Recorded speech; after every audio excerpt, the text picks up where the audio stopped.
Hello, Kyber K family. Here I am back on my side of the bed as I saw the conversation with Aubrey.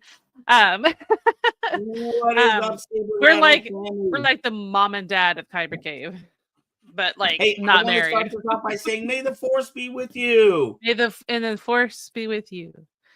Happy Star Wars Day to all of our KCP family. I hope you're all doing well. We had Say Wong in here, Bat Mike, Night Vision, Duran, Raph was in here. I had Mainland J. We also had Brent Wakefield in here. So hello to all of you. Mezzo has returned from the East Coast. I am back and no longer jet lagged. But we'll see. I have been like struggling on like the staying up, and then this morning I was up at 5:30 a.m. to edit for a show that I do on Sunday nights. Yes. Yeah, I wonder what show that would be. I know, gosh. I'll tell you about it later. We have had fantastic these last, I can't even barely keep up with everything. I started a new job about a week and a half ago. And so because of that, I'm now working 7 days a week. So every day has just been like a blur. But I tell you what, in the last 3 weeks, I've probably met and booked about 12 celebrities, but like I have no time to actually line them up. So I've got so much to the point that I have no idea who you've booked. I don't even have anybody for next week like set up, but I have so many people that have agreed to come on the show. So many incredible people. Yeah. I just have to get them booked onto the show. So which reminds me to follow up with Mr. Muse. I did show up in his Twitch chat the other day. So we shall see. Hopefully that will come to fruition sometime soon. All right, guys, let's go ahead and get started with our nerdy news of the day. Oh my goodness, it's changed again. I know it's quicker this time. it sounds very medieval. Thank you, Zayla. Medieval, interesting way to put it. All right, first in your nerdy news is Andor star Diego Luna reflects on Cassian's journey. So I know that. With May the 4th, I thought it would be good to look at a couple of the actors. There's a couple of interviews with actors in Star Wars that I thought were really interesting, so I decided to bring them up. Luna talks about how important family is, how Andor handles the loss in his life, and why the Empire's outfits are really as uncomfortable as they look. With season 2 of Andor having kicked off recently, take a look at this interview by Kelly Knox on StarWars.com with Diego Luna as he concludes Cassian's story in the Star Wars franchise. You can check out the interview in the chat or in the description below if you want to check it out. Van, have you watched any of Andor yet? I have not. I don't even know if my Disney is on right now. I need to check to see my Disney's even. Like I said, I literally have been like so busy. Day, yes. And I haven't had a chance to catch up with anything. Have you watched at all? I've watched, I think, 3 episodes so far. Ooh. It's so good. It's probably of all the Star Wars shows, even though Ahsoka is like one of my favorite characters, like Diego Luna as Cassian has really stolen my heart too, where like this is probably my favorite show of all the shows. I'm telling you, I personally feel like you need to, especially with your boys, you need to watch Skeleton Crew. Oh, I know. I do need to watch Skeleton Crew. But yeah, and the prison episode from last season, is that what you're seeing, Night Vision? That was an incredible set of episodes. And this next one, the first few episodes here, there's like intensity, but there's also like the political intrigue and that scary danger underneath the calm is what it feels like. You know, it feels like the eye of the storm when it comes to the political scenes in Andor. Yeah, especially with Mon Mothma, who is her character is so incredibly good at being a politician, and the actress is just so incredible in playing the part. So it is such a good show. So please, if you haven't watched even season 1, check it out, and then start watching season 2. There's 6 episodes, I think, out right now. We're probably going to watch more of it tonight. It's so incredibly good. Right. And also for those of you that are tuning into Disney tonight, don't forget the big premiere of Tales of the Underworld is tonight as well. Yes. Goodness gracious. So that is the Ventress and Cad Bane's story. So much stuff going on. All right. Next. We got Anakin Skywalker himself, Hayden Christensen, reflects on the 20 years of Star Wars, Revenge of the Sith. So, wow. Shockingly enough, it has been that long. He speaks fondly of his time in the Star Wars franchise. In this interview, written by Jade Fabello of StarWars.com, you can read his journey from his words and from the beginning to now. Sometimes it can be hard to comprehend how much time and history the Star Wars universe encompasses, both in the BBY universe of Star Wars and in the real world here, how it's over so much time, 50 years right. almost. And also how much has changed. It's funny to think when Empire Strikes Back first came out in 1980, a lot of people hated that movie. They said it was worse. They said it was a terrible follow-up to Star Wars. And now it's beloved as one of probably the best of all the 9 movies. And a similar thing happened with the first 3 movies. Hayden got so much hate back in the day, but it's so good to see how much he is loved and embraced by the community now. Same with Ahmed Best, who played Jar Jar Binks. Yes, there's a really good clip a while back when Hayden Christensen was first coming back to Star Wars, that he was doing this interview, and there was a stage, and people were mostly just surrounding the stage. It was a circular stage, and he could people were cheering him, and you could just see how emotional he got. Yeah, and you get you get emotional thinking about it. And every single time I see a video of a guest of a fan who met him at a convention, gets a picture with him, said he is the kindest, most wonderful dude. Right. So if you guys want to check out that interview, it is in the description if you're watching the upload, but I just threw the link to it in the chat as well. Both of these are StarWars.com.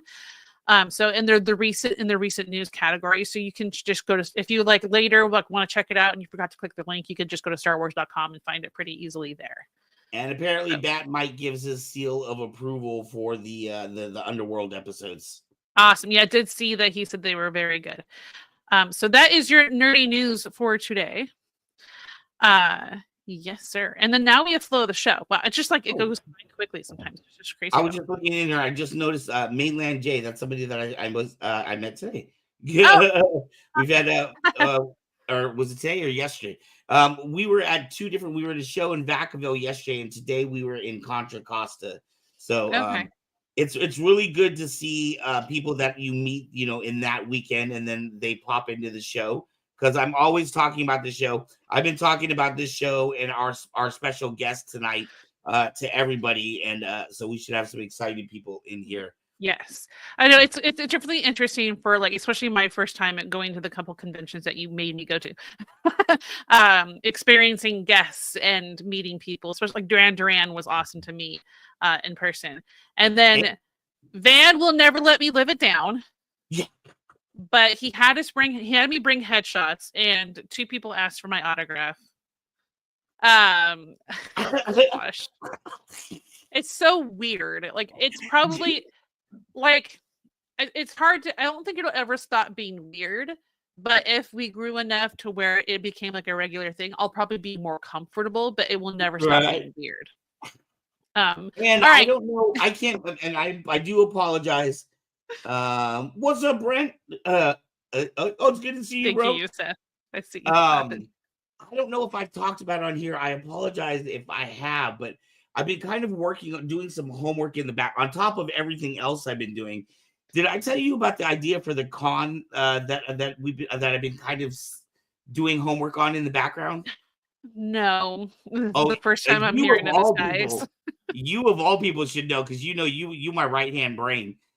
Yes, I should. So here I'm finding it now with everybody else. So when I was at, and I apologize for anybody that's heard this, 2 weeks ago when we were at SAC Anime, I met Kathleen Hurleys, who is Dora the Explorer, the voice for Dora. And I also met Anthony Gonzalez, who is Miguel from Coco. And just jokingly, we had gotten them together, and they were talking about, all the Latin love and how come the Latin actors weren't put together. And I had jokingly said, hey, if we did a Latin con, would you guys be down? And they said yes. So, of course, I had to message Miss Adasa and ask her, hey, if we put together a Latin con, would you come? And she said, if you put together a Latin con, I will be there.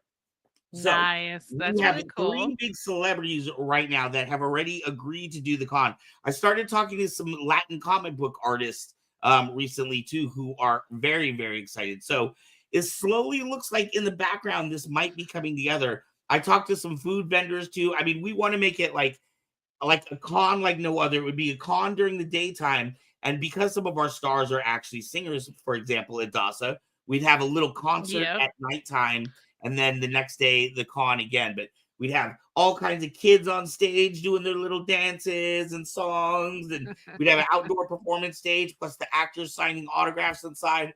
Whole bunch of food vendors representing different parts of Latin America and Necesito practicar mi español para la convención. Yeah, well, I'll let you take care of that part. I don't speak the language. But one of my really good friends from way back, she's actually a well-known Latin bodybuilder. So she had agreed that she would help me host and build this event up. So this could actually be something that happens if we decide we want to push the button on it. We've got all the pieces together. We just possibly looking for some funding to put it together. Yes. What I said was, I need to practice my Spanish for the convention. I try to practice it anyway. We next month I will be going to Mexico. This is my 3rd year in a row where I go with my church on a mission trip to help build a house for a family. Yes. It is very grueling, and Mezzo here, who is disabled. Yes, and every year I'm in charge of photos and videos, so I try not to do the whole lot of every year when you go to this event. My main concern is the end of last July, I hurt my back bad enough that I had to go to the hospital by ambulance. And that's the kind of thing I'd be most concerned about, is that type of thing happening again. But it's also like something that I can't just let stop me from trying things I want to do. So, all right, enough about James Kaiser is a producer here on our show for Flow the Show. We are one of the very few shows that will feature a flow artist, which is not just someone who does saber flow. There's gloving, there's fire dance. This week's is someone who's very unique. We've had him as a flow before. His name is Sensei Strange. And he does this really cool stuff with like this clear ball that makes it look like it's floating too, which is really neat. Like Lululemon. Yes, just like that. So if you guys want to check him out, I'll put his YouTube channel is in the description, but I'll throw it into the chat too. But please enjoy Sensei Strange.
Wow.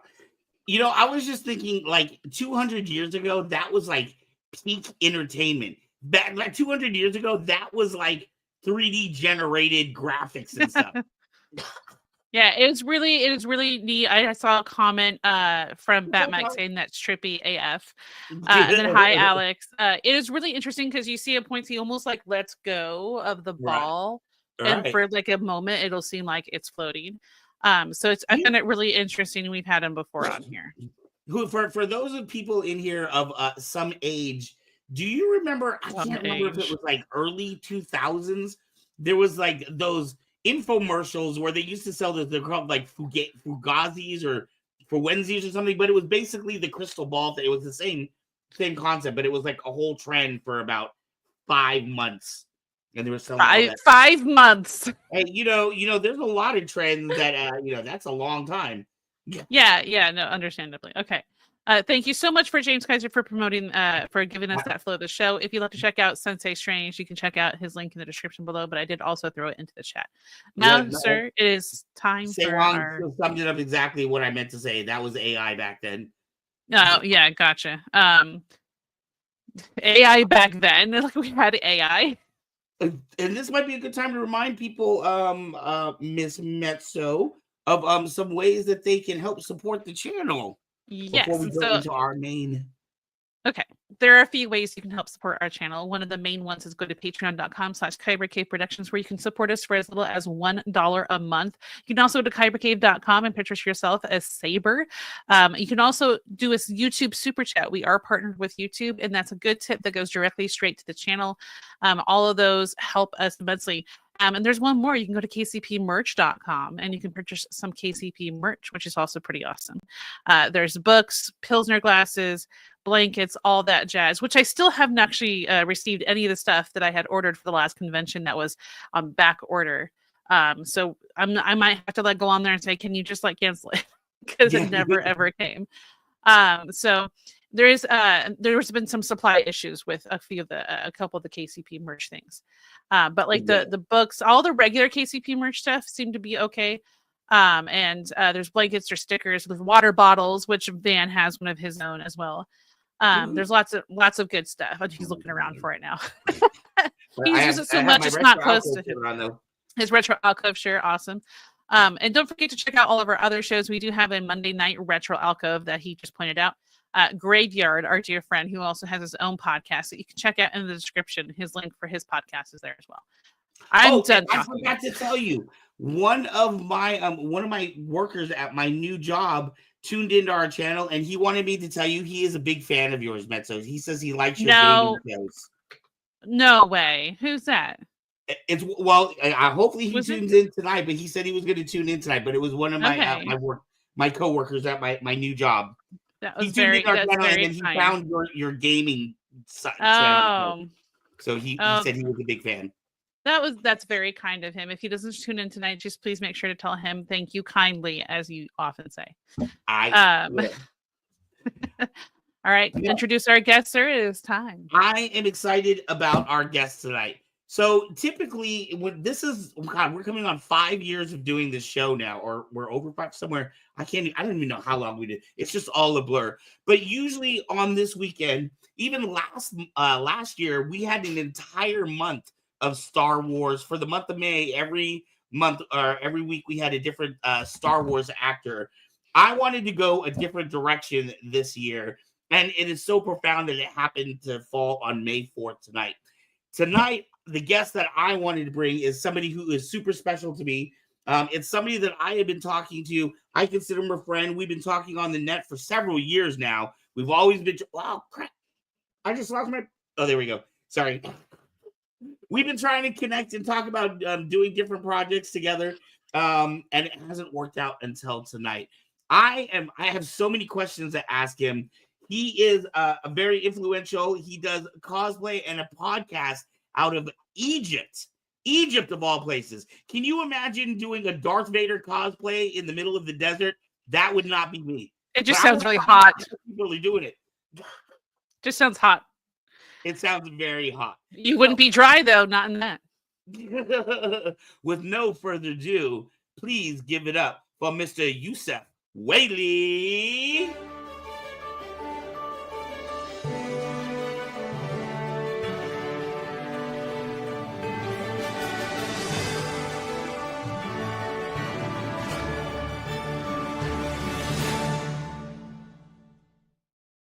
Ow! What's going on, Daddy-O? Oops. How's it going? Finally, this is happening. We're finally getting to talk. How are you, my brother? I'm very well, thank you. It's a little bit early where I am at the moment. I'm in the future. I'll tell you when the sun starts coming up. But yeah, for all of everybody that is tuning in tonight, and you have quite a few people in here, I want you to know the commitment that this man has made. What is it, 4 a.m. where you're at right now? It is 5:30 at the moment in the morning. And as you know, I think you know this, our weekend isn't Saturday, Sunday like yours. It's Friday, Saturday. So I already had a work day. And it's sort of 5 a.m. is that annoying time. It's like it's not early enough that I can sort of put it into my day, jam it into the rest of my day. But it is sort of like just earlier than my normal work day too. But this doesn't really show that much. I'm excited to do this anyway. This isn't that much effort, but I'm happy to do as much effort as I can so we can finally make this happen. And I appreciate you inviting me on the show. You have a great show, fantastic following. It's really amazing. Oh, thank you, man. We are excited to have you here. And today of all days, I feel is very, very, very absolutely special. It's an honor for me to be considered like this. It's really cool. Thank you. I appreciate having me on. So why don't you tell our audience a little bit, and may the force be with you, Alex. May the force be with all of you, of course. Tell our fans a little bit about who you are, what it is you do out there, and where you're at. Certainly. Thank you for that. So hello, everyone. Hello, Force users everywhere. My name is Usef. I have grown up and lived in Egypt my entire life. I did go to university abroad. I lived for about 2.5 years in London, England. I've only been to the US once. I spent about 6 weeks in San Francisco in California back in 2013. Nice. I've traveled a little bit around the world, as privileged as I am. I'm very thankful and grateful for that. So I've been able to travel a little bit around the world, a little bit around Europe. I went to China one time, been to the US once. Honestly, my love of Star Wars started ever since Revenge of the Sith came out. So the fact that this show and this year, the way it culminates in the anniversary that we're having for Revenge of the Sith. Exactly. So I got into Star Wars. The thing is, people don't really know, especially for good reason, I suppose, in your side of the world, that Egypt, we're kind of not as large as the US, but we're about 100 million people, 110 million people in population. We're still a developing country. We've had a big sort of, I won't say roadblock, but hiccups along the way economically. As you may know, we've been through the Arab Spring politically just over 10 years ago. We're topsy-turvy. You know, this entire region is really going up and down. But that being said, there's plenty of education here. There's plenty of links with not just, I'm not just going to say Hollywood, but all kinds of cultural mediums and social happenings going on from around the world. We've got influences from the East, from the West. We're literally the Middle East. So it's pretty it's pretty impressive to see someone like me and all of my friends as well. Like, this isn't just me. I'm not super unique in this. You know, my favorite video games happen to be the Elder Scrolls series. I literally just bought Oblivion, the remastered version. I've been to Star Wars since I was about 14 years old. You know, I'm 32 at the moment. I turned 33 in August. Apart from what we do as our day job, we have a family business which works around construction and real estate development. Our real passion will always be something like Star Wars. The point of Star Wars for me isn't just an escape; it's an outlet. So where you can, the more you pour into it, the more you're sort of getting interested in it. And I think maybe a little bit later in the show we can touch upon this. But my favorite thing about Star Wars has to be, and to be honest, any fantasy, any media, any genre that I love is always decided for me by the villain side, the dark side of things. Not necessarily because I'm an evil dude. I'm not. But the thing is that, well, that's what all evil people say. But the thing is that I think you can really judge a story. The best way for me to judge and gauge a story is through the challenges within the story. It could be straightforward, you know, where's the hero and what is he overcoming? And it could be something else which is quite abstract-ish, kind of like if I said a Black Mirror vibe or a Love, Death, and Robots sort of thing, where you're not entirely sure where the villain is, but you're trying to see what challenges you. You're trying to see what overcomes. And honestly, when I first watched Star Wars, it was episode 1, 2, 3, then 4, 5, 6, because I had no idea where to start. I had nobody to guide me, sort of. Right. So episode 1, and I was like, well, what? I don't understand. Where's the rest of it? And episode 2 and 3 hadn't come out yet because I was a child. Right. Eventually, when episode 3 came out, and it was in theaters, it just wasn't big here. It was just wasn't at the time. And I did the whole marathon when it came out on what was our satellite TV at the time, and I was hooked. Anakin's fall to becoming Darth Vader, until this day, brings a tear to my eye. It is just massive. And Star Wars has become such a large medium, and it's just such a large content creation sort of hub that you can just look at it and find whatever you're into, and you can find more and more of it. And they're producing more content, of course. I love how that's really what got me into Star Wars. I love how it started off with one question by George Lucas: What makes a good person turn bad? What events in your life have to occur for somebody who is, sweet and innocent? When we first see Anakin, he was helpful. He wanted to help strangers. He was a beautiful little boy. But what takes this champion of the downtrodden? Right, and makes him become evil over time. It's a central question, I think, for every human. It's a fantastic. Absolutely. So, did you see episode? Did you see Phantom Menace in the theaters when you were a kid? Then? No. I only saw it on TV at the time when it came out. It was in theaters here, but again, it wasn't such a huge happening at the time. And theaters in this country particularly they've taken leaps of progress until we've gotten to today. And I'm actually, you may be surprised to hear this. I saw the sequel trilogy in theaters here and Rogue One. Every single time I saw one of those movies, their release date in theaters here was a few days before the general release date for them in theaters in the US. And that shocked me. For some reason, the way the cycle goes for distribution, the first day of showing in Egypt is a Wednesday. Don't ask me why. It's that's just how it works. So if you want to check the new movie schedules, you wait until they publish what starts on Wednesdays. I have no idea why. The point being that, so when it was gonna, for example, start, if a movie was launching on a Sunday or a Saturday in the US, the Wednesday before that, 2-3 days, I had already seen it.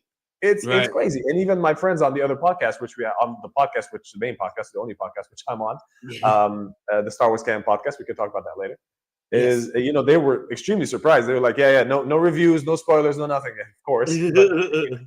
But it's quite strange to see that. Yeah. Right. And of all the different lores, like, I can imagine, especially too, because you're not just influenced by American genres and conventions. You have stuff coming in from all over the planet. What was it specifically about Star Wars that attracted you, out of all the things that you could have chosen from, any other country or even Egypt? Does Egypt have good storytelling like that too? Conventional storytelling? Thank you for that question. It's a very interesting question. Egypt has actually been the most of the region, of course, the most media centric. We have the largest population in the Arab world. We're connected to African media, just not so closely, because Africa is so diverse in its different sub-regions. So Western Africa has its own thing going on. The East Coast has very different links, whether it's Kenya and Somalia, etc. They all have different, and they're very progressing countries as well.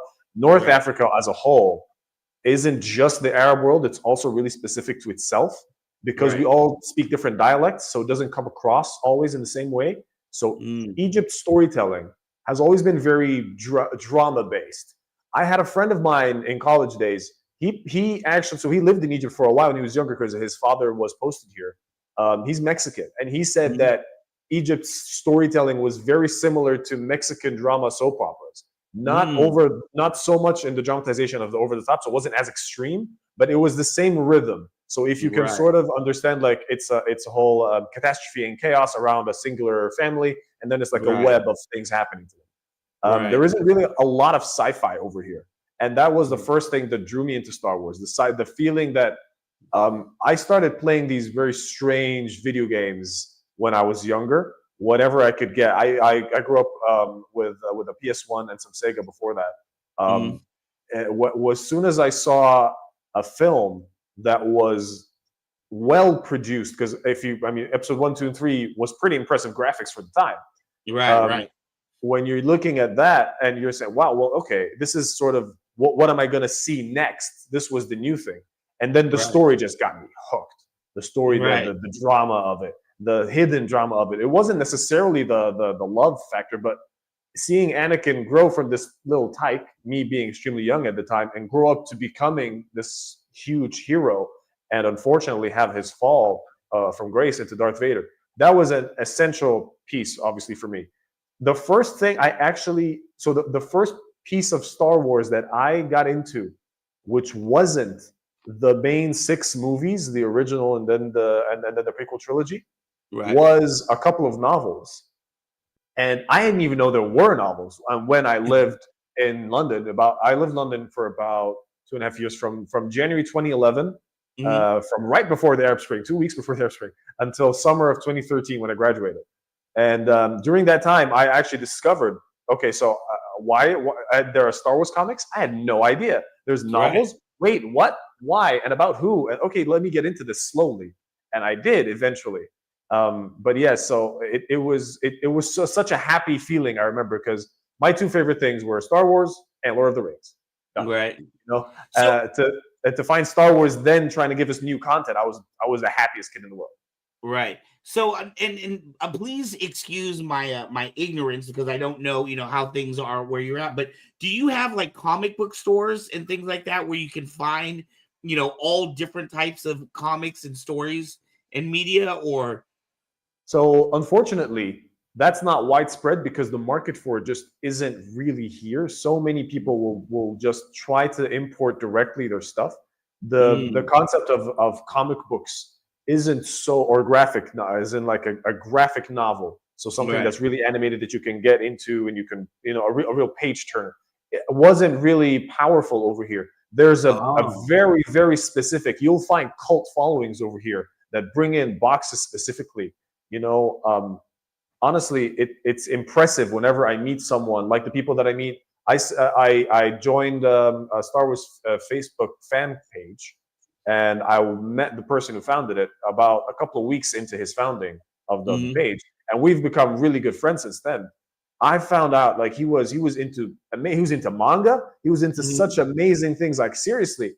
And there's all these other hundreds of people that love this kind of stuff.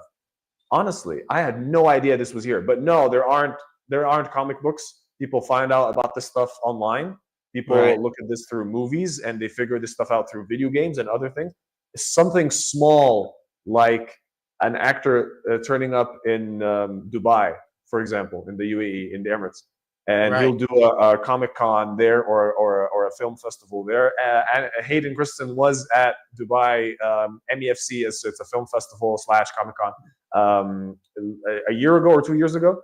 Something small like them just sharing those posts on social media, and then someone randomly picking it up on a Facebook or an Instagram will instantly get that kid going straight down a rabbit hole.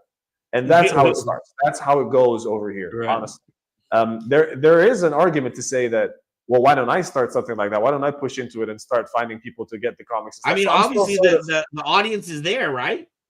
I think so, yeah. Even if it's not that large, doesn't mean we can't get people what they want. And initially, the issue with importing here in Egypt is just that you gotta make sure that the market is there, because we got a lot of customs issues and economic issues. Security is not that big of an issue, just in case anybody's worrying. It's not like if I try to get a lightsaber, they're gonna think it's an actual sword. No, it's an LED light with a toy flashlight. Let's not kid ourselves here. It's fine. You can't import weapons. There are no weapons. But yeah. I don't imagine that part would be much different than conventions in the United States would be. So as far as Egyptian storytelling, I remember I don't know if you're a Marvel fan, but I watched Moon Knight. When we watched Moon Knight, and they had I can't remember her name, but they introduced a new character, and they were saying that for the Marvel universe, that was their first Egyptian character. So I loved Moon Knight. even just as a standalone thing on it. So not just being Egyptian. It was so cool. It was the vibe was really different. The whole sort of playing with the Egyptian gods thing and Khonshu coming in. It was very interesting. And also having the pride to see more and more Egyptians out on the big screens sort of thing. So it's not just comedians popping up in the US now, it's also other people and actors and actors and other characters popping up. I'm not going to say inspiring all of a sudden, but it is encouraging. It's really encouraging to see different stories told and different perspectives told. Honestly, the main issue is the first thing I get when I get friends that come over here. Having traveled abroad, I get plenty of friends that say they want to visit Egypt, and I'll definitely host them. And you are more than welcome. You and Mezzo, please, if you ever have the time, please definitely come over here. Come over. Any of your listeners who want to come over to Egypt and need someone to show them around, I'm your guy. I've got a passport. We're going. Mezzo's come online just to say yes. You guys are more than welcome, honestly. The first thing you guys will see is that it's completely different. You just don't know what to expect because it's really different. You don't necessarily feel the Oriental-ish vibe. It's not Aladdin over here. Even though, fun fact, my middle name is Aladdin, believe it or not. I swear, I can't make this up. Yeah, so my dad's name is Aladdin, which Hollywood, Disney just pushed together to say Aladdin rather than Aladdin. Right. You know, it's like Salah ad-Din, if you know the medieval character. He was a sultan, not a character. Anyway, but yes. Anyway, so what you see in the country is a huge blend. We've got loads of pharaonic sites. We've got loads of, we'll say, medieval sites, Islamic Cairo and Coptic Cairo, Christian areas where you can see the churches where Jesus stayed when he was fleeing from the Romans. You can see some of the oldest mosques ever. These structures are still standing. You can see that the people here, everybody here just wants to have a good time. Everybody here is just trying to get by, just trying to make money, just trying to trade, just trying to enjoy life, just trying to find their niche. I've rarely ever found anyone to be malicious, honestly, on the streets. I'm fortunate enough to say that I know how to make sure that you guys have a great time in Egypt. There's plenty to do. The reason why, we got to mention this is people's misconceptions about the country. Right. They really start to, if you see Moon Knight and you see, for example, the fact that the pyramids, contrary to popular belief, are not out in the middle of the desert. They're right here in the city, They used to be much closer to the Nile, to the river, but the river, of course, over time and with the building and development, it got really narrow, which is not a very nice thing. But we have an overpopulated city. It's a mega city. We got 25 million people living over here just in Cairo alone. I live in Giza, which is the western part of Cairo. So Giza, as in the pyramids of Giza. I live about 20 minutes away. Yeah. And that photo, by the way, at the start, that sort of the intro video which you had. So a friend, someone from the Star Wars fan page did that on his own. This wasn't AI generated or anything. This was like 8-9 years ago or something. He did that because he lived right there. That was a photo he took when he visited the pyramids. And those houses and buildings and the sort of not very affluent area, let's say, it's not a slum, but it's a poor-ish area. And that's how most of the country looks. It's just busy hustle and bustle sort of thing. And it's nice to see, back to your main point, obviously, before I go off on too many tangents. Please stop me if I go off on too many tangents. The concept of Egyptians going abroad, just clearing out these misconceptions and showing you that this is a country you can come in to actually see and experience many different things. And you can have great, amazing Michelin-starred food. You can have great Egyptian street food. You can go all the way down to Luxor and Aswan by the Nile, have a great Nile cruise, go scuba diving in the Red Sea, go have a great beach time on the Mediterranean. Honestly, I love my country so much. So let me ask you, Egypt is pretty much a very religious country, is it not? Absolutely, yeah.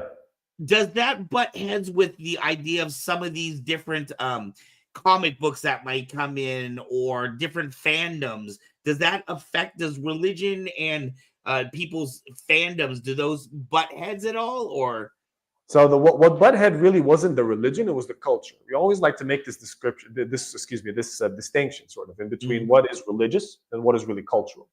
And of course everybody can sort of, well, yeah, that makes sense, but actually when you really dive down into the details, the issue that someone traditional or conservative, if it was my dad, if it was someone else, my dad isn't like that, but if it was my dad when I was growing up and he saw me liking Star Wars, he's like, oh, that's interesting. It's kind of fantasy. It's kind of cool. So that's the thing. Like, he's completely okay. And me being not from a conservative family, but we're from a very traditional family, I'd say. So the thing is that people don't bat an eye when it comes to fantasy things and whatever it says. People just worry when it comes to things that bring up certain religious concepts. If there was a TV show or a film like Constantine, for example, who is literally battling the underworld and has a conversation with Lucifer, that kind of thing sort of is like, wait, what's going on here? Are they trying to convince our children that Satan is good? No, nothing. That's where you gotta show people, listen, guys, it's fiction. What are you talking about? You gotta be okay with this kind of fiction. And this kind of fiction was taboo in this part of the world for a long time, until about a few years back when a huge smash hit horror film came out with a sort of The Exorcist vibes, but it was Islam based. You know what I mean? A sort of exorcism within Islam religion. And I myself am Muslim, and I didn't really like the film just as a script. Like, the film's story seemed to be pretty silly. But we have amazing Egyptian story writers. The problem is that they know that if their market is the Egyptian market, and Egyptians don't usually watch Star Wars or Shakespeare, they won't read Shakespeare, they won't really watch other The Departed or Scorsese films or whatever. So they need to take it easy. They need to sort of develop the arc. They can't just give them a huge complex story or at once. You know what I mean? So you need to sort of develop how complex of a story you give. Egyptian writing and novels and stories are unbelievable, unrivaled, absolutely, for hundreds and hundreds of years. Some of the best older poets in medieval era, if you remember that the Middle East used to be in a golden era, when in Europe you used to have what was known as the Dark Ages, what is known now as the Dark Ages. It was a complete opposite. We had a hub for knowledge and intellect and creativity, and it was encouraged from all over, everywhere in the world. People came to Baghdad and to Cairo and to Damascus just to talk about what they loved and science and everything else.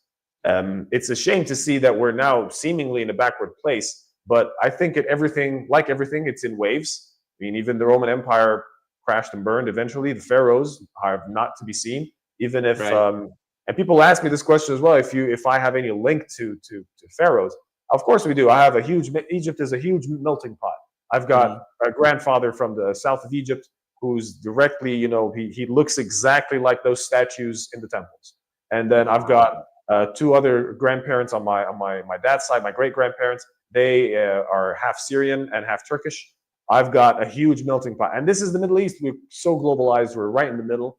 And honestly, seeing poetry, like old poetry, and reading it in class when I was in school, and then appreciating it later, that it's actually 600 years old, and then looking at novels people are writing today and seeing how complex the stories are, we've got our work cut out for us, making sure that people see just how rich our culture is. Honestly, we're not even scratching the surface, let alone what we showed everyone else.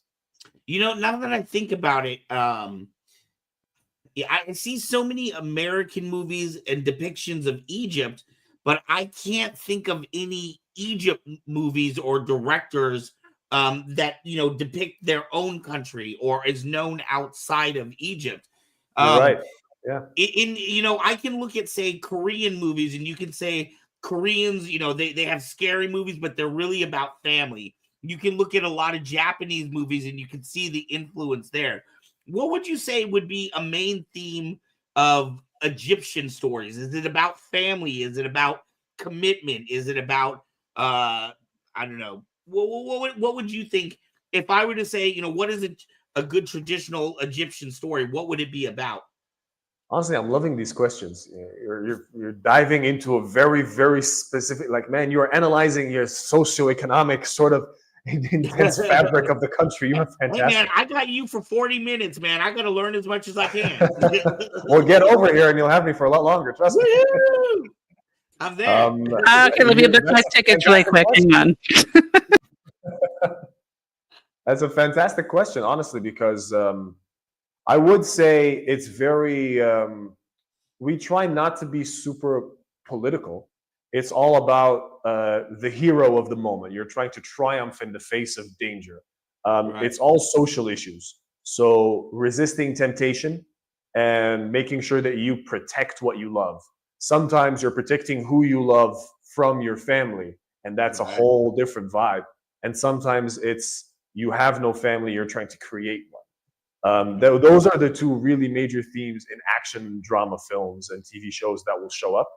Other than that, it's a lot of relationships, dealing with your spouses, dealing with betrayal, dealing with love, and making sure that you stick to core principles and everything. And Mezzo, you don't need a visa to come to Egypt. You can just buy it at the border. It costs $20. I'll spot them for you. Just come over. We're doing a special broadcast from Egypt. Let's go, Mets. And but yeah, so honestly, your question is really getting me thinking a little bit more, because lately we've been having more and more more and more themes that are very detailed into what challenges youth lately. So this is a very recurring theme, obviously, because they're catering more and more to youth as an audience. Right. But Egypt is very entrepreneurial. Loads of people will be like you guys, trying to start your own thing, trying to get, whether it's getting your voice heard, and social media has obviously enhanced that 1,000-fold. Right. But you'll turn that into you'll turn this theme into a challenge. How do you make sure not only are you heard, but you're also fighting for what you want and not stuck in this traditional bubble? Because on the other hand, you've got people who don't want you to leave their bubble of safety. I like to come with this. So one of my co-hosts on the podcast, his name is Steven. He is a school teacher in Pennsylvania. I believe the town is called Homer. He's an amazing teacher. I've seen him teach because he's invited me to come onto class via video call as well, onto his class. And I've talked about Egypt, I've talked about religion, I've talked about culture, and they've asked me questions in advance. The one small piece of advice, because remember, I'm talking to kids who are like 10 years old up to 16 years old here. It's a huge culture shock to find, for example, for them, that I still live with my family, even though I'm married and I have my own house right next door to my parents. And I lived with them until I was married. And we were all very happy with this arrangement because it's family. We stay together. It's not similar to you guys at all when you're 16 or 18 and you're like, okay, you're off on your own. You got your own budget. You got your own stuff. You go off and find your own job. If you need us, that means you're in a load of trouble. And that means you can't, you need support, whatever. This is not a theme that's here. As a matter of fact, when it came time for me, me living abroad and then coming back, living with my family, like, no. I want to live on my own. They're like, no, what, do you hate us? What is this? What, are you trying to break up the family? And you see what I mean? It's completely different. Over here, we value this sort of closeness in a different way. And it's just one of those little nuggets of how it's culture. This is not religious in any way. This is culture, pure and simple. But that is absolutely beautiful. It's honestly one of the things I feel we've lost in the United States. We don't have that sense of bonding and community and family that we used to. Everybody is so individualized and everybody's trying to do their own thing that it's almost like, people don't get together for Sunday family dinners anymore. And it used to be, you see old traditional movies in the United States and the whole family sat down at the kitchen table. Now, one kid's got soccer practice and another kid's got, a music practice, and dad doesn't get home from work until 7 and mom's got a second job. Everybody's got their own individual lives. It's actually kind of sad. We don't know our families and our cousins and even our neighbors as well as I feel like you probably do. I'll tell you something about that without taking too much time on this. It's a huge thing. My mom is very, very family centric. She used to have a job and then she left her job specifically so she could focus on her family and on us as kids, me and my older brother, as well as her sister and her nephews and her older brother as well. And she's very family centric. In fact, her siblings-in-law on her dad's side. One of the things that me growing up watching TV and the Disney Channel and English films and Arabic films, and we'd sort of compare it when I got a little bit older. And one of my school teachers was British, and he was coming over to Egypt to live for a few years. And he was like, "I'll be a teacher," and they taught us, and he was teaching us English, and that's primarily where my good English comes from. By the way, I was copying I'm trying. Hopefully, I was talking to Mez about hopefully becoming a voice actor soon, since I've got a good accent. But the thing is that this one teacher said us, I hope so. She can give you good advice about that. One thing this teacher said us as an assignment at the time was about 12, and then my mom and I did it together because it was so interesting. And yes, Arabic is my first language. It's my native tongue, and I do speak English I would say they're joint first languages. The assignment was basically what do you see in media that influences you positively and negatively? Now that's a whole hornet's nest he's kicking up. But the problem is that the thing is that he wants us to make sure that, especially because we're from a traditional / conservative country. The concept is that he wants you to be aware. He wants you to talk with your family and see what you're doing. Like if they like this, if they don't realize that you're playing this or watching this violent video games and English TV and whatever, if you're drawn away from your Arab culture through these things. And my mom actually told me, no, one of the things that I love about your English culture is whenever I see these families that you're watching on TV and soap operas and stuff, they're always saying grace before they eat. They're always caring about each other. And it's always a struggle for the kid to leave the nest and be on his own. And I want you one day to have the freedom to do that. I'm just not sure that I'm going to want to do that. And true enough, when it came time for me to apply to university to go, and I wanted to go abroad, she's like, wait a year, please. Don't go when you're 17, go when you're 18. You know what I mean? And yes, if you do it every dinner, just like Mezzo says, that's 100%. And that, in continuation of what you were saying, is rare, I suppose. And it's very, very special. And honestly, I'm not necessarily sure that Star Wars can help out with this, but other mediums in general, whether it's TV, the way we see you guys, the way we see the US, the way we see Americans is actually a huge mix. If you want to go out and find your way in the world and be an entrepreneur, you can. If you're stuck in a job sort of thing and you're kind of isolated and you're just in between home and work, and that's that. And even if you have a wedding, it's about like 20 people at most because they're your favorites and those are the guys you talk to, and it's fine if you don't invite anybody else. Over here, my wedding had people that I didn't even invite. They just showed up and I was all the happier for them. Listen, my wedding was like 300 people plus. Wow. And you don't even have to, it's not about paying. It didn't cost money. It wasn't the idea, a lot of money. It cost money. It wasn't the idea. It wasn't a lot of money. The point is that if you don't invite every single person you've ever met, then there's an issue. You know what I mean? Right. What a party. Yeah. Because the thing is that it's not just like acquaintances. No, you want them to be friends. And it's an issue if you don't invite. If you don't invite them, that's actually a message. It's actually a bad signal. Do you know what I mean? Wow. Yeah, it's that kind of, just flip it right on its head in comparison to what you guys experience. So how we see you guys from over here is a huge blend and a mix. And it's a great thing to see you guys come over here and say how shocked you are to see this is completely different to what I imagined. You guys are so open and welcome. Everybody's nice. Even if he's very traditional, he's wearing the full galabea, whether it's white or black or has a turban or the woman is veiled. You can come into our houses and have lunch with us and dinner. We'll walk down the street together. We'll eat something. It's all very open, all very chill. And we have no problem. It's all very hustle and bustle and fast paced, but chill is in, everybody just wants to be happy. Right. Man, I feel like we've had such a fantastic discussion. We haven't even really got into what we came here to talk about, which was your fantastic podcast, your love of Star Wars and how that translates over there in Egypt. What I was interested to hear is that you said your podcast host is actually an American school teacher or one of the. So my podcast. So the main host, the founder, is Brian Miller. Stephen is one of the co-hosts. Brian started this puppy many years ago, and I believe I can't remember now actually. So I won't try to hazard a guess. But so when we started connecting, it was very straightforward. Right before about COVID times. Around about 2019, I was, getting more and more into Star Wars, and I had a lot of beef with Star Wars that I didn't like, and I had a lot of more content, and I wanted to sort of get a North Compass here. I want to try to find some other people that I could connect with. After many different tries and YouTube searches and stuff and podcast searches, we drive a lot over here. It's similar to America. There's not a lot of public transportation. It's such a wide city, such a large country, so we drive a lot. So I'm always on music and podcasts. I found the Star Wars Canon Podcast, which was hosted by Brian after trying a few other podcasts. And I really connected with him, his storytelling, the way he sort of got into it. He's very much into sort of current news and he answers questions all the time. And so if you want to get into Star Wars, he's a very good person, very easygoing to talk to about this. And immediately I started messaging him. He had started the podcast and he had a Welsh friend called Richard J. Funny enough, those two haven't met each other ever in person. Oh, wow. Richard lives in Wales. And Nick Albers as well. He lives, I can't remember where he lives right now, Texas, I believe.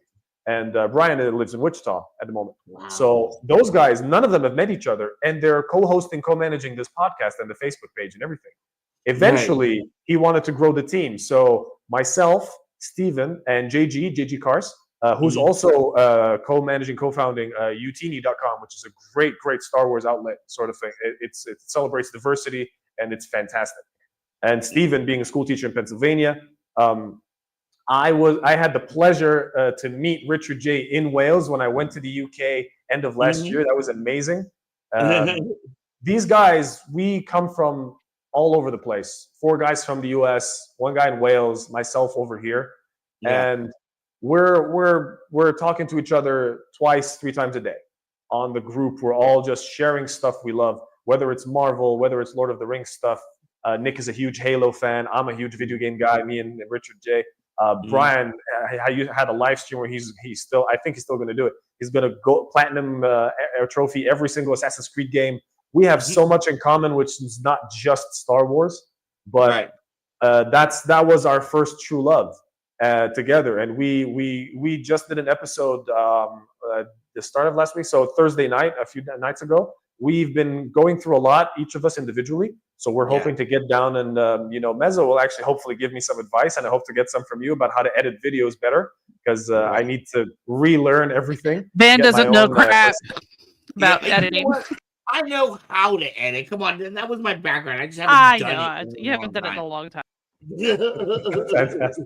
I'm going to need some advice, because hopefully want to get some more content out there. But yes, I mean, it was so cool. So if you check out the Star Wars Canon Podcast, Brian does a great job. He is a Jedi he is a grand master when it comes to knowing he's up to date with as much comic books and novels as he can. He's great when it comes to explaining and being passionate about it. And I am the least knowledgeable of all of them. Honestly, these guys, it doesn't do them justice to say that they love Star Wars. They are fantastic. They know everything. And as much as you can know, and they all find their own stuff that they love. And me loving the dark side so much, loving this side of the Force where it challenges you. I mean, hopefully, when I get a lightsaber from you guys, it's gonna be, the blade color will be red. It will be. I will be. The point being, red blades for life, baby. Yeah, I mean, the thing is that it's the passion. It's the passion that the Sith sort of flow out. Obviously, sometimes it can be uncontrolled, and this is why the Jedi exist, to try to hone your Force use, so you don't go out of control. But honestly, the concept of the Sith and the dark side is really amazing, and we all find these different things within Star Wars, within the lore, to make us fall in love even more with it. And Star Wars Canon Podcast is just one of those places where you can come along and join us in expressing those views and ask as many questions as you like.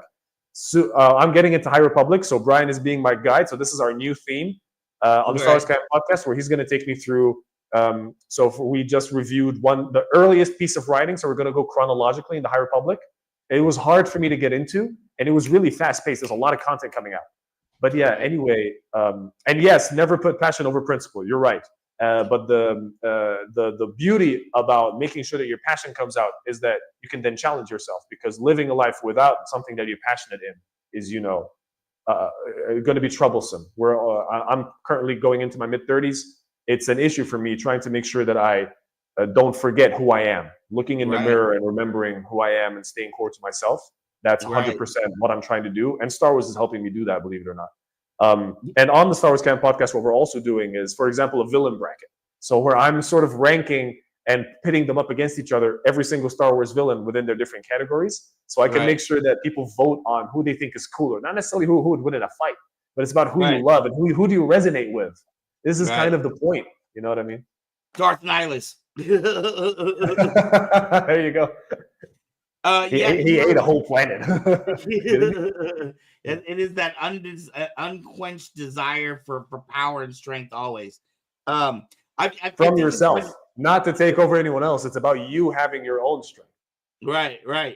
Absolutely. I often tell people, think I'm crazy or whatever, but I tell people, I actually love the Sith code because I actually built Kyber Cave with a lot of the, what is said in the Sith code. There, there's no lie. There's only passion, right? You have to have passion. Through passion, I gain strength. Through strength, I gain power. Through power, I gain victory. These are all things that are important if you want to be successful in something that it is that you're trying to achieve. Don't you think? 100%. That's you basically just summed it up. Whereas I've been babbling on for a while. That's the exact point. You want to make sure that you hone your passion. Of course, never passion over your principles and your ideologies, but you want to make sure that you have the strength and the passion to push you forward in what you want. And that's our struggle. I gotta have the confidence to do stuff that I wanted to do. You just want to get the power and strength to make coffee in the morning. I just want the power and strength to make sure that I actually take risks and try to do more things that I want to do in life in general. And hopefully we'll start. And better late than never, obviously. It's never too late to try to do anything. It's not about necessarily turning your life around. I'm not saying this is whole religion. I'm just saying that, honestly, the point is that if you believe in what you do, you'll be able to do it. And this mindset of being more and more passionate and get it out of there, don't let somebody stifle it. This is extremely important for me. And I've learned that later on, even if they're very close to you, even if they're friends, if they're your family, you got to make sure that you're true to yourself. Right. Usef, are you a father at all? No, not yet. I am married. We're coming on to 4 years marriage next month. We got married just after COVID as well. It was kind of an issue for us. We had to postpone, but happily married. Not a father yet, but I am an uncle to 3 wonderful, wonderful children. Mariam and Ibrahim and Malak. But Malak is only a year old, so she won't be watching. And do you share your Star Wars love with your nieces and nephews? I'm trying to. They're mostly into Frozen 2 at the moment. Mariam is 8 and Ibrahim is 4. But Ibrahim really likes Grogu, Baby Yoda. He really likes Mandalorian. There's a lot of cool merch out there. So he's got the glow in the dark shoes with Baby Yoda's head on them is green. Those are sick. I'm ashamed to say I didn't buy them. By the way, I bought my niece a jacket that was like a stormtrooper themed jacket. It was fantastic. It was white. The only reason why I bought it, and it was like for age 12, and she's 8. The only reason why I bought that jacket is because I'm not sure if I'm going to find that again. It's something cool to have, and I wish I had it for myself. Like, do they make adult sizes for this? Like, come on. Yeah, all I got was this T-shirt. We don't get much Star Wars merch out here, honestly. How often is your show, the Canon Podcast? How often do you do that? We were supposed to be weekly. We had a very long hiatus. Our last show was in October, but our most recent one was 3 nights ago on Thursday. So we will be uploading that soon within the next couple of days. And we want to keep the momentum going and start doing it weekly or bi-weekly at most.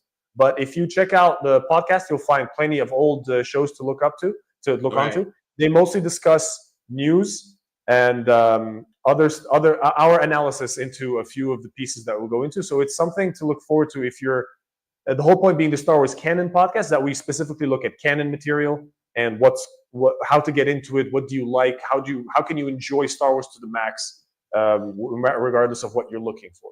Right. That was my next question was, how are you? And by the way, congratulations, Bat Mike. And it's nice that she is going to let you play that as you do your.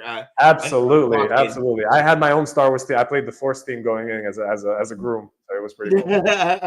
Fantastic. So on your podcast, how are you figuring out what it is you want to talk about each week? It's really so we try to stay current. No, you're right. We try to stay current and talk about the new content that's coming out, but since the content has there's a lot of positives and negatives. There's a lot of positive and negative feedback. Like Acolyte, for example, is a show I actually liked a lot of it. I was upset to see Acolyte take the route that they did and then cancel the second season. As a dark side lover, I wanted to see more and more different types of villains. So I wanted to see how this kind of story can grow. And Kimir, I thought, was a great villain. And that sort of hidden Darth Plagueis scene in there as well. It was amazing to see that. But I was very sad not to see season 2. But so instead of just talking about whether or not something is good or bad in terms of what people are saying about it, what we want to do is talk about how you can get into other stuff in Star Wars. So that's why we're talking about High Republic. Since I haven't read a lot of High Republic is coming to a close. Right. We're going to sort of go through it so we make sure that we see what's great about it. And the Nihil are a fantastic, fantastic villain, a huge syndicate of villainy and sort of not terrorism just yet, but they're bandits, they're thieves, they're a big sort of mafia gang sort of thing. It's fantastic to see that. And I haven't seen that in Star Wars yet as a sort of crew or large group. It's just so cool to see this High Republic have that. But High Republic is not that easy to get into, and you're not sure which way to do it chronologically or not. So that's why we're tackling that, for example. We'll still definitely talk about, of course, about Andor and the most important things. We try to stay current, more or less. Right. And of course, answer as much feedback questions as we can. Does it make it difficult for you? I watch a lot of YouTube, and a lot of times I see these channels that like, it just seems like they're negative because they need to put content out today. So the easiest thing to do is to speak negative things and to speak about episodes that haven't even happened yet or occurred yet. Do you see? Is it difficult for you to get around some of that negativity that's out there? I mean, the same tone that you just said. That yeah, it is, because it's hard to. That was my issue, finding a decent enough podcast to listen to when I found Brian, and finding other channels that I could get into. Your show, for example, when you talk, when you actually include your listeners, and you try to answer feedback, try to meet people that are following you guys, and try to create content that's tailored to all of us, not just to you. Right. That's what I'm looking for. And finding people that just, I don't want to go overboard and say they bash things. It might be their genuine opinion, and everybody's entitled to their opinion. Just keep it civil. Why are we attacking actors and actresses? Why are we talking about, you know what I mean? If it's a creative difference, that's something great. Debate it and talk about what you want to see. Most of the time, I'm super upset about what I'm listening to, because people say the negative stuff and they don't say what they'd rather see. They're just hitting and hitting and hitting. And honestly, it's not nice to listen to on any genre or any feedback, really. You want to make sure that you're giving. This is the definition of positive feedback. Even if it's something negative you're going to say about it, talk about what made you like it in the first place, or made you watch in the first place. Right. It's kind of it's kind of, what's the word? Disheartening. Right. I definitely feel that. Hey, I really hate to this. We're getting ready. We're running over. We've been talking for a while. We can talk for ages, I think. Oh, I could talk to you for a long time. I'm so happy that this is finally happening. I'm extremely happy. I'm absolutely happy. This has been in the works. You're just gonna need a part 2. Just gonna need a part 2. We need a part 3, 4, 5. Let's do 10 episodes on this game. We'll start our own podcast. What do you see? I'm gonna get you with a couple of party questions here. What are some of your goals, and what would you like to accomplish in this next year with your podcast? Do you guys have any desires to go to cons and meet some of your fans of your podcast? So we want to make sure, since we had such a hiccup in getting shows out regularly, we want to make sure that we get them out regularly. We try to reconnect with everybody who liked our content before, try to gain a little bit more of a following. Our shows aren't short; they're quite long. We're doing this sort of it's kind of like a trucker radio format, where you sort of just stay with us and you listen to us, and we're not always live either. So hopefully we'll do a couple of live shows, I hope. Brian and I really wanted to start talking about making sure that we show as much content for people who want to get into different kinds of materials to see. So we wanted to create a guide for people. We're hopefully trying to meet up in person at the next Comic-Con. But that's going to be it's such a hassle with international everything. So potentially 2 years from now, Star Wars Celebration, that will be a culmination. So you got to have like a 2-year goal, you know what I mean? So build it up for this year and then go off to next year. But we're trying to make sure that we not just get the word out there, but make sure that people resonate with our content. So we want to make sure that people feel involved and included. Myself, as I said, researching as much as I can how I can spread Star Wars here in Egypt. So one of the beautiful things was, as soon as I joined the Star Wars Canon Podcast and we had our first few shows, and I started spreading the word about our show here for a couple of weeks, the Star Wars Canon Podcast was the #1 downloaded podcast in Egypt. Ooh. And I was struck. I was like, listen, these are just my friends. So maybe this is just podcasts in Egypt in general not getting that much downloads. But it was just fantastic to see us being on there, and then Brian getting a notification. That was amazing. And I still hold that, if that means that there's room here to grow. And if I can do that just as one guy being a co-host on a podcast and on a couple of Facebook pages, then imagine what the rest of the market can want, really. And I know I'm talking about that as a market. It's not really to monetize. The point is just to get people involved. Right. Look at the impact that you're having already with just that little start. I hope it can grow even more. Yeah, and we're gonna want your advice. Who's your favorite dark side character? So we're currently having the villain bracket just so we can decide that. At the moment, the one that's really, really resonated with me, especially after reading his novel, is Tarkin. Oh, So he's not even a Force user. He's not even a dark side per se, but he is the baddest villain I've seen. When you read the book from his perspective, right? Because the novel is just fantastic. I mean, there's a line in there where Tarkin's talking to his father when you see how he grew up and everything. And if you don't know Tarkin, so Tarkin is the guy who showed up in Episode 4, New Hope. He was just the commander, and he dies on the Death Star, so you don't really see much of him. No, Tarkin is fantastic. Tarkin is the command. He's the Grand Moff, or he's the general sort of character. Of course Thrawn is amazing, but I haven't dived deep enough into Thrawn just yet. There's a line in Tarkin which is him talking to his father, and he goes off on this sort of trip, his manhood challenge, and he goes off on a hunting trip on his own, completely in the wild. And he tells his dad, "Will you be sad if I die?" And he says, "Yeah, I'll be upset if you die. You won't have been worthy of the Tarkin name, but I'll be sad that I'll miss you."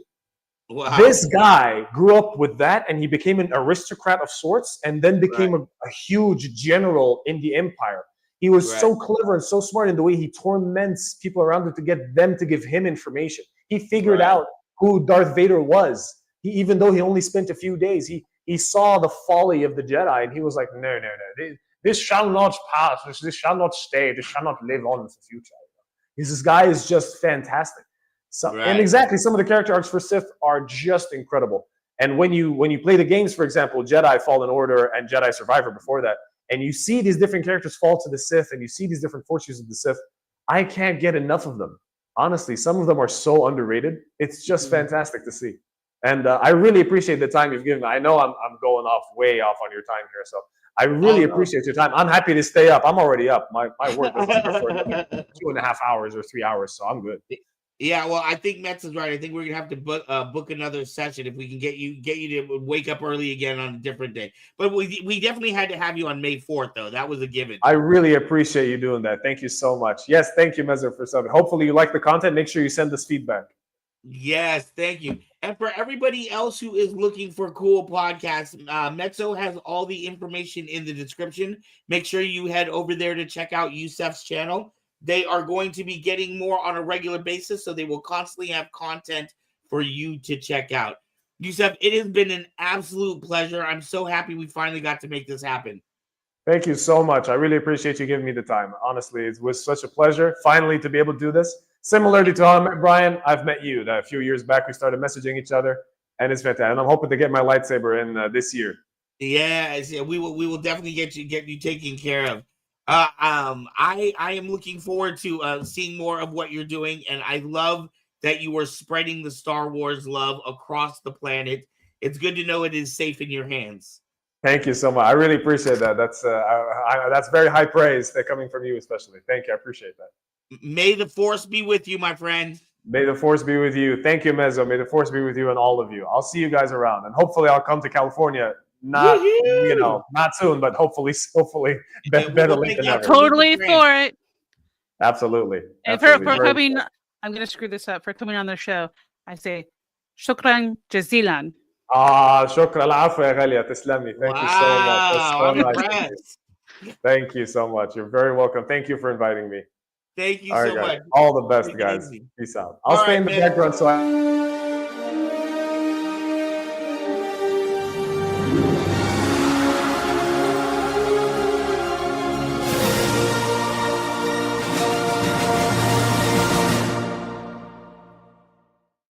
I told Usef about our game, so he's going to stick around probably for that bit. But yes, I went and learned real quick during the interview how to say thank you in Arabic. So. That was so good. Dude, that last picture that you just put up gave me such a cool idea.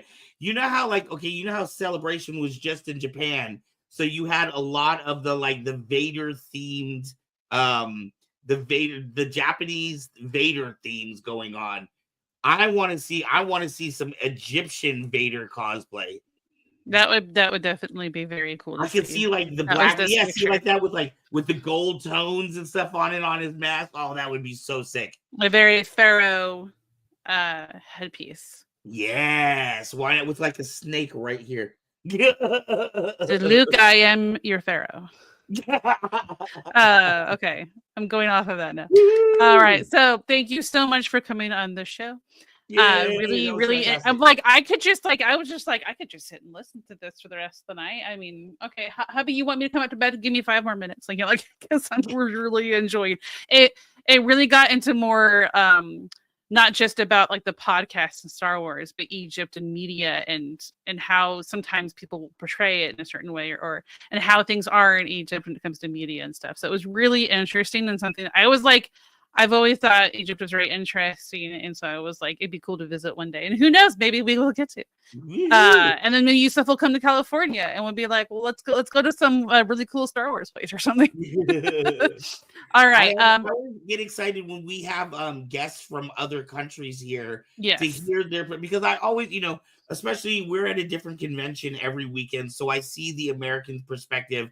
I know how we do conventions and how people react here, but I always find it interesting to see how Star Wars translates across borders.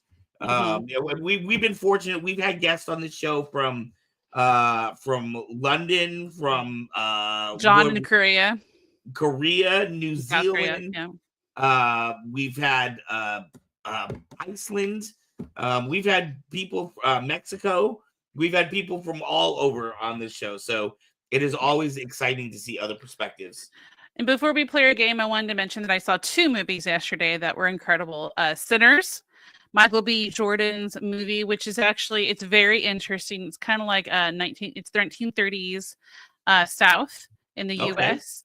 And these 2 twin brothers are opening up a juke joint. If you don't know what that is, it's kind of like a jazz joint made in a barn. Right. And an unwelcome creature comes along and stirs up a storm. If you can't get it from, it's not necessarily a secret, but if you don't get it from the trailer, it's got vampires in it, and it's really interesting. And then right after that, we went straight from that theater to the next one to see Thunderbolts. We saw Thunderbolts. I'm excited to see that. It is really good. It's kind of like it's like when you have. Like I've enjoyed all the previous Marvel movies, but it's been a while sometimes since you get to one that you're like really liked. And this one I'm like, this is gonna light a fire underneath a lot of Marvel fans and get them real excited for like the next one, which I think is Fantastic Four, which I'm just so stoked about because we gotta love Arts and Jara being in Marvel now. Pedro Pascal is awesome. All right, let's do our game, guys. We gotta get our music for the game going too. All right, I think last week that's not the right one. But people got with the second character, I think, last week. Yeah, this week, we'll see. I'm not saying they're hard, but I'm not saying they're easy on this one. All right. So guess that character. Who is this? Character. Who is that? And I love this actor too. Man. Okay, I'm going in the private chat. Okay. And you can do it as well, Usef. You can put in the private chat if you want to guess who it is. And I let Van know if he's right. No, you are wrong. And then Usef is thinking. I'm off. Everyone in the chat, Lando. No, Night Vision is not Lando. Though that's a very interesting guess. I can see why you think that. See, Night Vision and I were very similar on that one. Tarkin.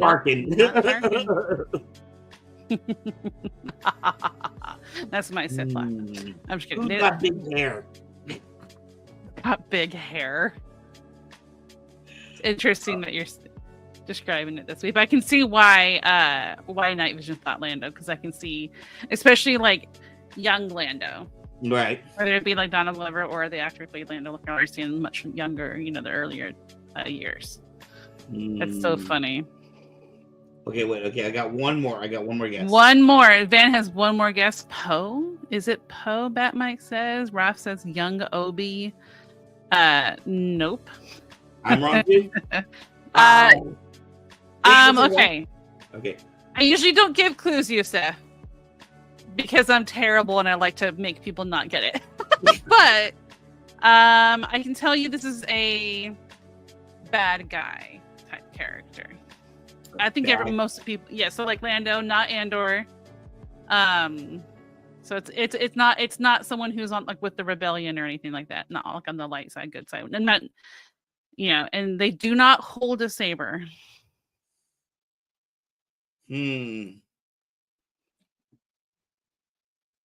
I have no clue. Everyone lost. All right. Bueller. So Bueller. who is it? You say? I will tell you. It's Orson Krennic. Oh, Director Krennic. So Orson Krennic was a human. Too. Yeah, he's a human male. Served as director of the Imperial Military Department of Advanced Weapons Research. Krennic met his end though in the second blast of his own creation, an iconic culmination of his life's work. Soon afterwards, the rebellion successfully exploited a vulnerability in the Death Star, discovered through the stolen plans, detonating the reactor module and leading to the downfall of Krennic's achievement. I love Ben Mendelsohn. He's an Australian actor. He is fantastic. I've loved him in like everything that I think I've seen him in. He's pretty fantastic. I really do enjoy his stuff. All right, next. That was a good one. Who's this? Oh my goodness. I feel like you gotta know this one. That's the Hulk. No. Was the Hulk not in Star Wars? This person is smaller than Jabba. Okay, smaller than Jabba the Hutt. What are those little nubs hanging off that person's body? It's gear. I'll say that. Gear. Okay. Something he's wearing. Part of what he's wearing. Night Vision thinks it's a bounty hunter. Very connected to the squid. It sounds so strange out of context. Is he Don't remember his name, Night Vision. Let's see. Oh, DJ. That's so funny. I was thinking DJ for the last one. Don't join. Let's see. Let's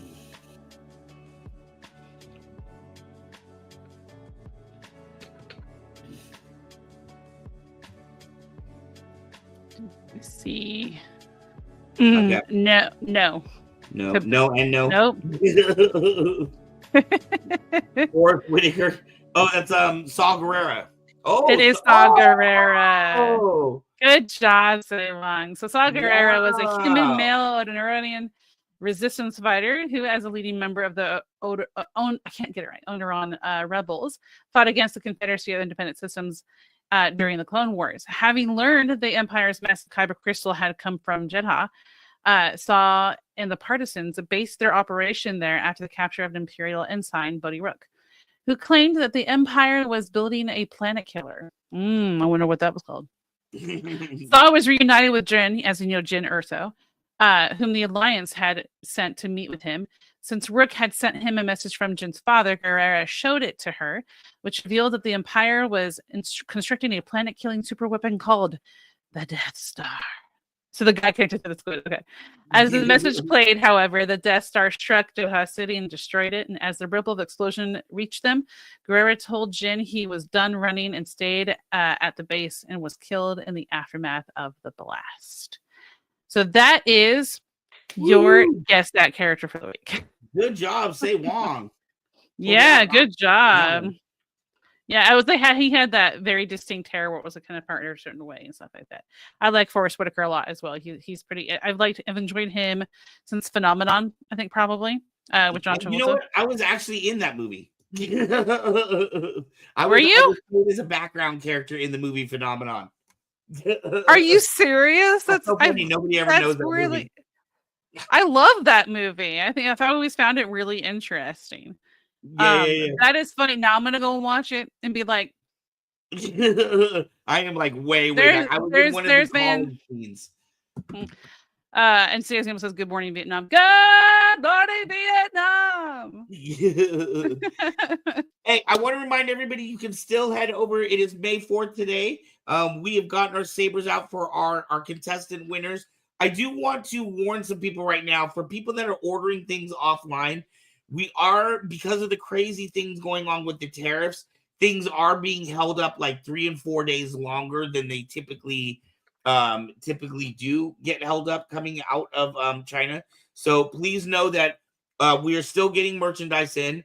Just to let you guys know, I have not increased any of the prices at Kyber Cave yet. We are trying to absorb as much of this as we can without having to pass it on to the customers, because I'm hoping things will go back to normal soon enough, and it this could just be a little bump in the road. But we are doing our best that we can at Kyber Cave to make sure that we keep our prices as low as possible for you. So make sure to head over to kybercave.com for all your Saber needs and other type of needs too. We have like umbrellas there and socks and all kinds of fun stuff. Chopsticks. I had sushi for dinner, and that makes me even hungrier thinking about it. All right. Well, thank you so much for joining us on this May the 4th. Happy Star Wars Day. I hope you all have Bat Mike. I hope you all have a lovely week. We will catch you soon. I got to play Star Wars Jedi Survivor again to continue that on the channel. Because Cal Kestis' story is not one that I know all the way just yet. Tonight's Talk of the Town is actually a single video. But I found it pretty fitting. So if you don't know who this is, Zach King is kind of like an illusionist who uses editing. His video started very simple, like I think on Vine ages ago, where it was like really neat editing tricks to but it was really tricky to like catch where the editing was. And his channel has grown so much more since then. And he made a special video for May the 4th, and so I decided to throw that in for Talk of the Town. So if you want to visit Zach King's channel, it's just Zach King on YouTube and on TikTok. And May the 4th be with you as well. Sorry. Yes. May the 4th, the Force be with you. And then tomorrow being Revenge of the 5th. That, you know what? First off, I've got to debate that. I never like that. I prefer Revenge of the 6th. And let me tell you why. First off, we already in America have a fantastic holiday on the 5th that cannot be touched by anything that George Lucas does. It's called Cinco de Mayo. And secondly, the word Revenge of the 6th literally has the word Sith in it. That's true. I was going to say the dark side wants power. They can just take both. Exactly. All right. Well, you guys have a wonderful week. Everybody, please leave a comment down below. Please do. Let Usef know how much you loved him. If you have any other questions, please discuss. Pass the love of this show on. The more people you spread it out to, the faster we can grow. And don't forget, we're one of the few channels, we give away a free Saber every 100 subscribers. So right now, that means we're roughly at about one a month. We're giving away a free Saber a month. And all you got to do is tune in. We're not too big to buy your affection. That is Van's new tagline for Kyber Cave Productions. All right, guys. Thank you so much. Have a lovely evening. Please enjoy Zach King on Talk of the Town. Bye. We love you guys. Clone troopers are way better. And what's going on? Really, right? Wait, what's up with your Wi-Fi? Sorry, I'll fix it.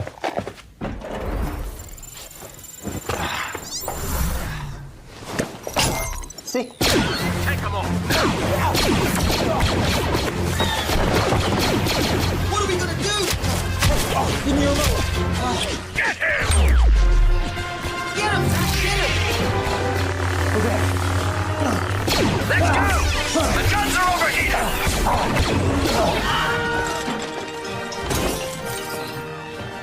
That was awesome. That was wizard! Darth Vader! I got this!